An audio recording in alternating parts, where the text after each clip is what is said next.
Haleluya, puji Tuhan, shalom dan selamat malam. Puji Tuhan atas rahmat dan anugerah daripada Tuhan Yesus Kristus.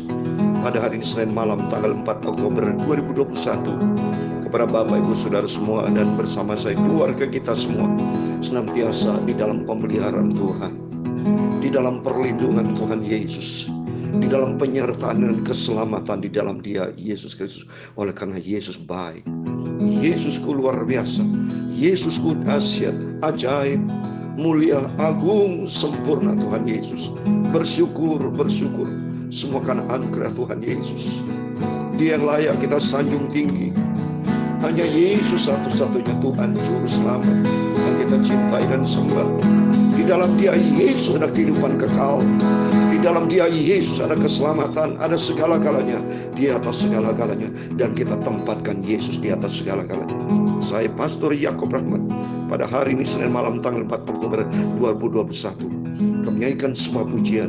Yesus disanjung tinggi, karena Dia Yesus layak yang kita junjung tinggi, kekal selama-lamanya. Amin. Tuhan Yesus memberkati Bapak Ibu Saudara semua. Amin. Haleluya. Oh Yesus disanjung, Yesus disanjung, oh Tuhan Yesus disanjung tinggi. Amin. Haleluya. Malaikat puji Dia, umatnya sembah Dia, Rajaku disanjung. Amin. Haleluya. Tuhan Yesusku disanjung, Yesus disanjung, Yesus disanjung tertinggi di atas segala-galanya. Bapakku Yesus, malaikat puji Dia, umatnya sembah Dia, Rajaku disanjung tinggi. Amin. Segala puji dan hormat, segala kemuliaan dan keagungan, kesempurnaan, tempat tertinggi di atas segala-galanya bagi Tuhan Yesus. Amin. Haleluya. Malaikat puji Dia, umatnya sembah Dia, Rajaku disanjung. Mari Bapak Ibu Saudara semua, kita menyanyi dan menyembah kepada Tuhan, berlutut datang kepada Yesus. Haleluya. Seperti yang layak kita junjung tinggi, segala kemuliaan hanya bagi Dia Yesus Kristus. Amin. Haleluya. Malaikat puji Dia, umatnya sembah Dia, Rajaku disanjung tinggi. Amin. Haleluya. Oh Tuhan Yesus disanjung, sebab tertulis dalam Roma pasal 11 ayat 36, sebab segala sesuatu adalah dari Dia. Amin. Haleluya. Dan oleh Dia dan kepada Dia, bagi Dialah kemuliaan sampai selama-lamanya. Amin. Yesusku, Tuhanku disanjung tinggi. Amin. Haleluya. Tuhan Yesus Kristus disanjung, Tuhan Yesus Kristus disanjung, Tuhan Yesus Kristus disanjung tinggi. Amin. Haleluya. Malaikat puji Dia, umatnya sembah Dia, Rajaku disanjung tinggi. Amin. Haleluya.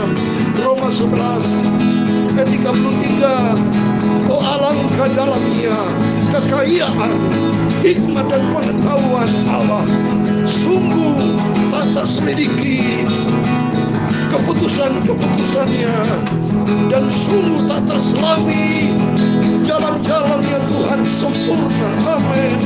Dia layak kita junjung tinggi. disanjung tinggi. Mari semua kita menyembah. Haleluya. Yesus disanjung, Tuhan Yesus disanjung, Tuhan Yesus Kristus disanjung tinggi. Amin. Haleluya. Malaikat puji Tuhan, umatnya sembah Dia, Rajaku disanjung tinggi. Amin. Haleluya. Dia layak kita puji dan disembah. Dia adalah Kristus Tuhan, pencipta langit dan bumi, yang menciptakan segala-galanya. Yesus berfirman dalam Yesaya 45 ayat 12, manusia dan segala ciptaannya, termasuk bumi, langit, semua ciptaan Tuhan. Dia yang layak kita junjung tinggi dan sembah. Setiap manusia harus sadar dan paham bahwa dirinya adalah manusia yang diciptakan Tuhan dan layak harus menyembah kepada Dia. So, Tuhan pula berfirman dalam Injil Yohanes pasal 1, saya mau baca ayat yang ketiga. Dikatakan segala sesuatu dijadikan oleh Dia, dan tanpa Dia tidak ada sesuatu pun yang telah terjadi dari segala yang telah dijadikan. Amin. Haleluya. Semua ini yang diciptakan Tuhan. Kita semua yang menikmati hidup sampai detik ini, kita bisa makan, hidup, ada sinar matahari, bulan, bintang, ada laut, dan segala macam ciptaan Tuhan. Itu semua ciptaan Tuhan. Tanpa Dia, kata Yesus, firman Tuhan katakan, tidak ada satu pun yang telah terjadi, termasuk hidup kita. Dalam Ayub 12 ayat 10, nafas setiap manusia ada di tangan Tuhan. Berarti saya bisa menyanyi dengan bernafas ini, semua berasal dari Tuhan. Kita bisa beraktivitas, bisa melakukan apapun karya hidup kita, semua karena Tuhan Yesus. Maka mari kita selalu sanjung tinggi Tuhan. Kita junjung Tuhan Yesus. Saya mau menyanyikan satu lagu lagi. Dia Tuhan, Dia Tuhan. He is Lord, He is Lord, He is Lord. Amen. Hallelujah. He is Lord. Amen. Hallelujah. He is risen from the dead and He is Lord. Amen. Hallelujah. Every knee shall bow, every tongue confess, oh, that Jesus Christ is Lord.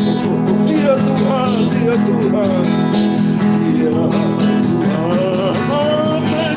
Yesus Tuhan, Dia Yesus Tuhan. Amen. Haleluya. Dia telah bangkit dari maut, sebab Dia Yesus Tuhan. Amin. Haleluya. Setiap lutut bertelur, setiap lidah mengaku bahwa Yesus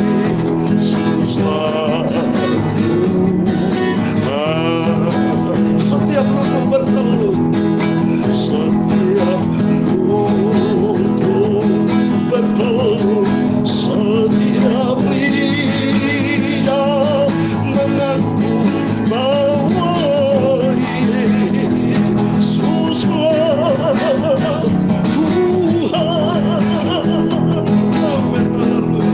Setiap lutut bertelur, setiap lidah mengaku bahwa Yesus Tuhan. Amin. Haleluya. Tertulis dalam Filipi pasal 1, Bapak Ibu semua baca. Filipi pasal 1, ini demikian firman Tuhan. Filipi pasal 1 ayat 10. Filipi pasal 2 ayat 10 dan 11 saya membacakan. Supaya dalam nama Yesus bertekuk lutut segala yang ada di langit dan yang ada di atas bumi dan yang ada di bawah bumi, dan segala lidah mengaku Yesus Kristus adalah Tuhan bagi kemuliaan Allah Bapa. Amin. Puji Tuhan. Terpujilah nama Bapa kita, Tuhan Yesus Kristus. Amin. Puji Tuhan. Kembali kepada firman Tuhan. Kita harus lapar hauskan firman Tuhan. Sebab Tuhan berkata dalam Matius 4 ayat 4, manusia bukan hidup karena roti makanan jasmani, tapi kita hidup oleh kebenaran firman Allah. Yang berkaitan kebenaran, yang berkaitan dengan hidup yang kekal di surga buat selama-lamanya. Itu menjadi target kita. Bukan target kita hidup di dunia ini. Dunia lenyap. Tapi bagi orang yang hidup di dalam firman Tuhan akan mendapatkan hidup kekal surga buat selama-lamanya. Amin. Puji Tuhan. Mari kita membaca Kisah Rasul pasal 5 ayat 17 sampai 42. Demikian firman Tuhan. Akhirnya mulailah imam besar dan pengikut-pengikutnya, yaitu orang-orang dari Mezbah Saduki, bertindak sebab mereka sangat iri hati. Mereka menangkap rasul-rasul itu, lalu memasukkan mereka ke dalam penjara kota. Tetapi waktu malam seorang malaikat Tuhan membuka pintu-pintu penjara itu dan membawa mereka keluar, katanya, pergilah berdiri di bait Allah dan beritakan seluruh firman Allah hidup itu kepada orang banyak. Mereka mentaati pesan itu dan menjelang pagi masuklah mereka ke dalam bait Allah, lalu mulai mengajar di situ. Sementara itu imam besar dan pengikut-pengikutnya menyuruh mahkamah agama berkumpul, yaitu seluruh majelis tua-tua bangsa Israel, dan mereka menyuruh mengambil rasul-rasul dari penjara. Tetapi ketika pejabat-pejabat datang ke penjara, mereka tidak menemukan rasul-rasul itu di situ. Lalu mereka kembali dan memberitahukan, katanya, kami mendapati penjara terkunci dengan sangat rapinya, dan semua pengawal ada di tempatnya di muka pintu.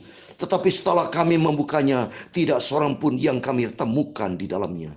Ketika kepala pengawal bait Allah dan imam-imam kepala mendengar laporan itu, mereka cemas dan bertanya apa yang telah terjadi dengan rasul-rasul itu.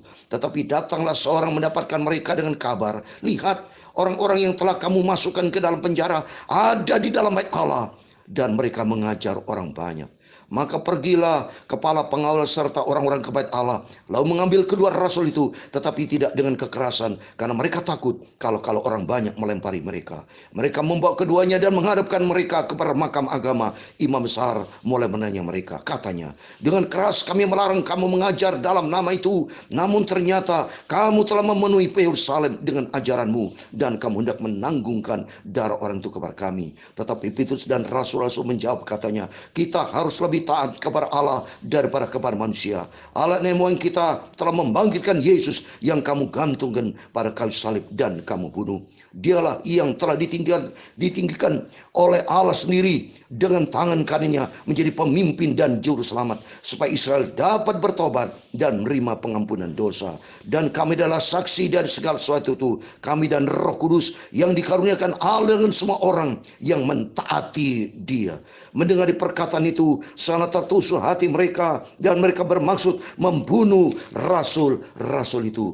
Tetapi seorang Farisi dalam mahkamah agama itu yang bernama Gamaliel, seorang ahli Taurat yang sangat dihormati seluruh orang banyak, bangkit dan meminta supaya orang-orang itu disuruh keluar sebentar. Sesudah dia berkata kepada sidang, hai orang Israel, pertimbangkan baik-baik apa yang hendak kamu perbuat terhadap orang-orang ini. Sebab dahulu telah muncul si Taudas yang mengaku dirinya seorang istimewa, dan ia punya kira-kira 400 orang pengikut, tetapi ia dibunuh dan cerai-berailah seluruh pengikutnya dan lenyap. Sesudah itu pada waktu pendaftaran penduduk, muncullah si Yudas, seorang Galilea. Ia menyeret banyak orang dalam pemberontakannya, tetapi ia tewas dan cerai-berailah seluruh pengikutnya. Karena itu aku berkata kepadamu, janganlah bertindak terhadap orang-orang ini, biarkanlah mereka. Sebab jika maksud dan perbuatan mereka berasal dari manusia, tentu akan lenyap. Tetapi kalau berasal dari Allah, kamu tidak akan dapat melenyapkan orang-orang ini. Mungkin ternyata juga nanti bahwa kamu melawan Allah, nasihat itu diterima. Mereka memanggil rasul-rasul itu, lalu menyiksa mereka dan melarang mereka mengajar dalam nama Yesus. Sesudah itu mereka dilepaskan. Rasul-rasul itu meninggalkan sidang mahkamah agama dengan gembira, karena mereka telah dianggap layak menderita penghinaan oleh karena nama Yesus. 42 ayat 42 yang terakhir. Dan setiap hari mereka melanjutkan pengajaran mereka di bait Allah dan diam di rumah-rumah orang dan memberitakan Injil tentang Yesus yang adalah Mesias. Amin, puji Tuhan. Demikian firman Tuhan yang sudah kita baca dan dengar. Di dalam nama Tuhan Yesus Kristus, setiap Bapak Ibu senantiasa saya menasihati, mari bersama saya rajin baca Alkitab. rajin berdoa, rajin merenungkan firman Tuhan. Dan yang paling penting, mari kita rajin, yaitu menjadi orang yang cinta Tuhan Yesus.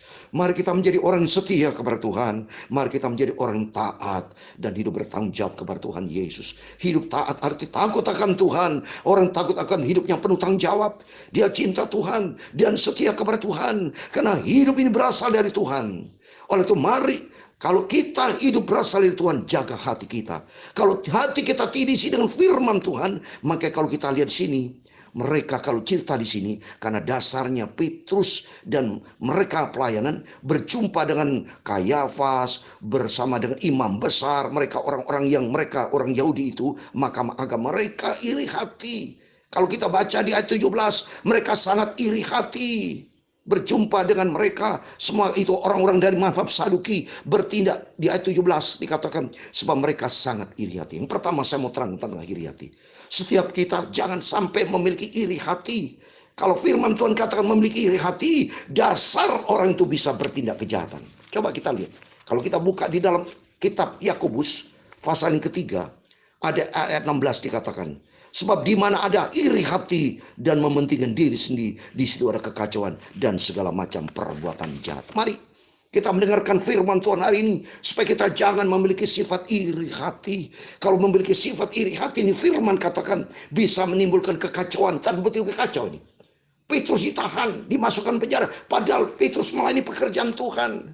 Yesus agung dan mulia. Yesus waktu 2000 tahun yang lalu selalu beritakan kebaikan, memberikan pertolongan kepada umat manusia. Seluruh orang yang sakit disembuhkan sama Tuhan.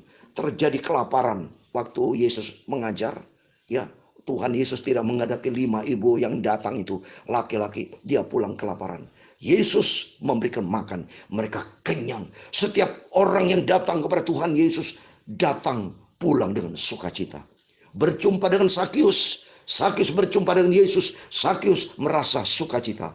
Bartimeus berjumpa dengan Tuhan, buta, calik. Setiap orang yang sakit disembuhkan, termasuk Lazarus mati bangkit. Jadi Yesus datang memberikan hidup dengan segala kelimpahan. Tapi manusia banyak yang jahat, timbul iri hati. Oleh itu yang pertama saya mengajar Bapak Ibu, mari jangan kita memiliki sifat iri hati. Jaga hati kita seperti dalam Amsal Sulaiman 4 ayat 23. Jagalah hatimu dengan segala kewaspadaan, karena dari situ terpancar air kehidupan. Hati harus jaga sebagai anak Tuhan. Maka penting firman Tuhan mengajar kita supaya hati diisi dengan firman Tuhan. Atas rahmat anugerah Tuhan, atas izin Tuhan sejak 1 Januari 2021 sampai hari ini tanggal 4 Oktober, saya sebagai hamba Tuhan konsisten. Itu semua kan anugerah Tuhan. Beritakan firman Tuhan pada pagi hari, firman Tuhan pada malam hari, sehari 2 kali, tiap hari saya lakukan itu. Karena saya hati diisi dengan firman Tuhan, oleh karena kasih karunia Tuhan. Oleh itu mari kita jaga hati kita. Dan kedua, kalau kita baca di sini, kuasa Tuhan yang ajaib, terjadi mujizat. Maka kalau kita jaga hati diisi dengan firman Tuhan, ada campur tangan di dalam kehidupan kita. Terbukti nyata di sini. Pada waktu terjadi mereka menangkap rasul-rasul, itu semua ditangkap masuk ke dalam penjara kota di 18. Tetapi mujizat Tuhan terjadi di ayat 19. Tetapi waktu malam seorang malaikat Tuhan membuka pintu-pintu penjara itu dan membawa mereka keluar, katanya. Pergilah berdiri di bait Allah dan beritakan seluruh firman hidup itu kepada orang banyak. Jadi terjadi mujizat. Kalau kita menjaga hati yang kedua, ada penyertaan Tuhan. Penyertaan Tuhan dahsyat. Kalau kita lihat sini di ayat 23, katanya kami mendapati penjara terkunci dengan sangat rapinya, dan semua pengawal ada di tempatnya di muka pintu. Tetapi setelah kami membukanya, tidak seorang pun yang kami temukan di dalamnya. Aneh di sini secara manusia. Semua pintu dalam keadaan terkunci, penjaganya ada, tapi Rasul Petrus bisa dihantar keluar, ada malaikat. Karena apa? Kuasa mujizat, ada penyertaan Tuhan. Jadi arti yang kedua, penyertaan Tuhan apabila kita memiliki hati diisi dengan firman Tuhan, melangkah di dalam kebenaran firman Tuhan. Dan yang ketiga, kalau terjadi mujizat luar biasa, Yesus biarpun ditangkap lagi Bapak ya, ini berjumpa dengan Gamaliel. Gamaliel seorang yang ahli Taurat kalau kita baca di ayat 34. Tetapi dia berkata di ayat 38, karena itu aku berkata kepadamu, janganlah bertindak terhadap orang ini. Beritakan, biarkan mereka. Sebab jika maksud dan perbuatan mereka berasal dari manusia, tentu akan lenyap. Jadi arti yang ketiga, jangan andalkan manusia. Kalau kita andalkan manusia, manusia akan lenyap, kata firman Tuhan. Tapi kita andalkan Tuhan di ayat 39. Tetapi kalau berasal dari Allah, kamu tidak dapat melenyapkan orang ini. Mungkin ternyata juga nanti kamu melawan Allah. Coba ini. Jadi yang ketiga, mari kita andalkan Tuhan.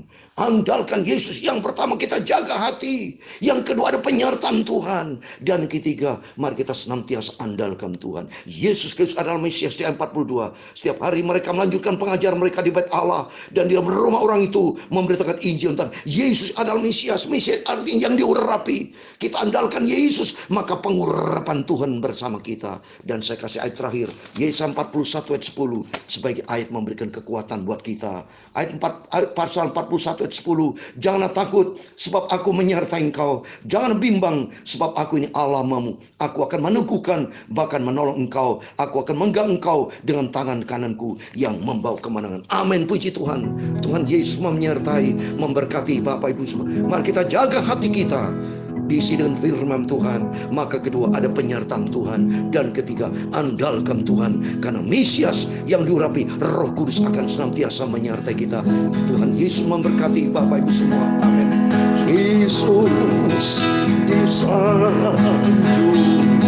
Yesus disanjung, oh Yesus disanjung tinggi. Amin, haleluya. Malaikat puji dia, umatnya sembah dia, Rajaku disanjung tinggi. Amin, haleluya. Yesus disanjung, Tuhan Yesus Kristus disanjung, Tuhan Yesus disanjung tinggi. Amin, haleluya. Oh, malaikat puji dia, umatnya sembah dia, Rajaku disanjung tinggi. Amin, haleluya. Tuhan memberkati engkau dan melindungi engkau. Tuhan menyinari engkau dengan wajahnya dan memberi engkau kasih karunia. Tuhan menghadapkan wajahnya kepadamu dan memberi engkau damai sejahtera. Bapa kami yang di surga, dikuduskanlah namamu, datanglah kerajaanmu, jadilah kehendakmu di bumi seperti di surga. Berikanlah kami pada hari ini makanan kami yang secukupnya, dan ampunilah kami akan kesalahan kami, seperti kami juga mengampuni orang bersalah kepada kami. Dan jangan membawa kami ke dalam pencobaan, tetapi lepaskanlah kami dari orang jahat, karena engkaulah yang punya kerajaan dan kuasa dan kemuliaan sampai selama-lamanya. Amin, puji Tuhan. Selamat malam. Tuhan Yesus memberkati Bapak Ibu Saudara semua. Jangan lupa sebelum tidur istirahat, berjaga dan berdoa. Tuhan bersama kita. Immanuel. Amin, puji Tuhan. Haleluya.